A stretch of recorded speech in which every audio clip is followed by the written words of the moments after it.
چرخو که باز کردیم این پیچو با یه آچار ستاره‌ای باز میکنیم. کاسه چرخو در میاریم. اگه کاسه چرخ گیر کرده بود احیانا صفر بود در نیومد، با چکش یه تقه که بهش بزنی ول میکنه برش میاریم. اول باید این میخ و پولکا رو در بیاریم. برای در آوردنش یه انگشت میذاریم پشت اون میخ، با هم برده از فشارش میدیم جلو و میتابونیمش تا اینا آزاد کنه. سیم ترمز دستی رو با یه انبردست آزادش میکنیم به این صورت.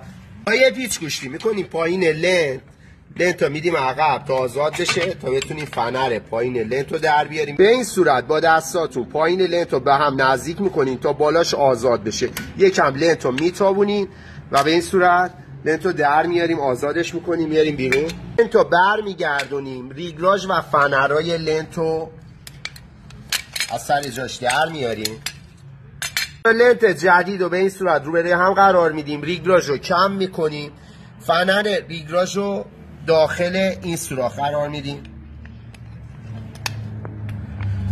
یه دونه فنر کوچیک رو به این صورت ببینید با یه سیمچین میاریم سر جاش قرارش میدیم.